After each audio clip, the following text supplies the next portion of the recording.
suspecting recipients in the United States, United Kingdom, Africa, Australia, and other countries. Dr. Pop must have had help doing all of this, because creating 20,000 software packages and manually applying postage would likely have taken weeks and weeks of work by one person. But no other person's involvement was ever declared in court documents or volunteered by Dr. Pop. The Trojan floppy disk was labeled AIDS Information Introductory Diskette. The floppy disk instructions introduced the disk as purporting to be a program with information about AIDS. After viewing, the user would be asked a series of personal behavior questions. The answer to those questions would be used to give the user a report on their personal risk of getting AIDS, along with recommendations on how to avoid getting it. The instructions included the warning, "If you use this diskette, you will have to pay the mandatory software licensing fees." This latter warning would later be used by Dr. Pop in his defense as to why his program should not be considered illegal extortion.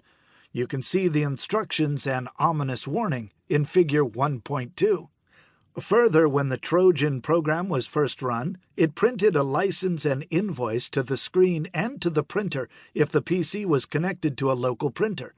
The license told users they must pay the software license and even included another ominous warning that you are unlikely to see on any legitimate software program. If you install this on a microcomputer, then under terms of this license, you agree to pay PC Cyborg Corporation in full for the cost of leasing these programs.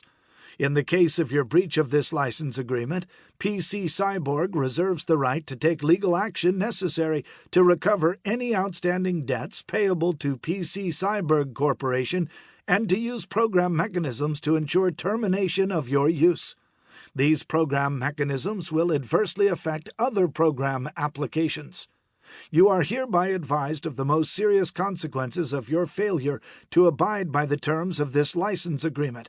Your conscience may haunt you for the rest of your life, and your PC will stop functioning normally.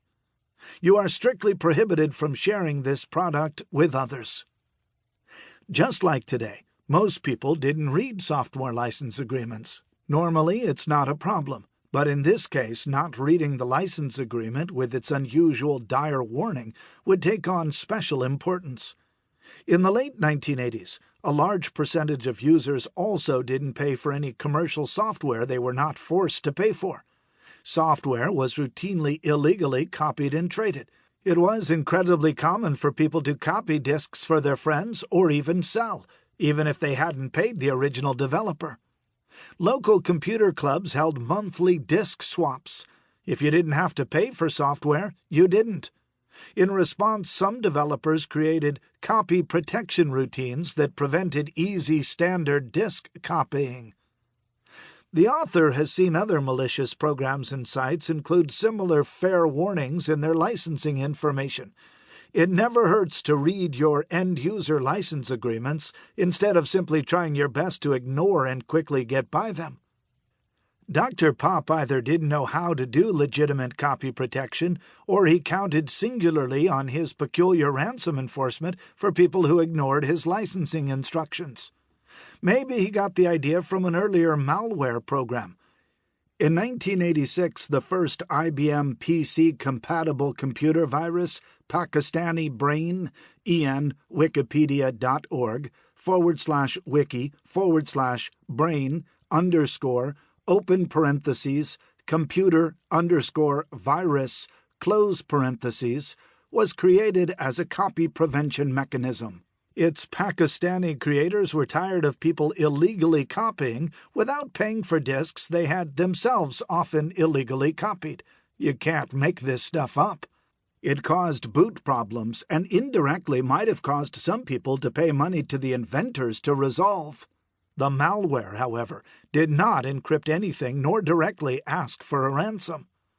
There is a chance that Dr. Pop saw his ransomware program as simply a way to legally enforce his copyright and software license. There were warnings in at least 2 places clearly visible to users who used his software. In comparison, today's ransomware programs never give any warning. So perhaps in only that way, Dr. Pop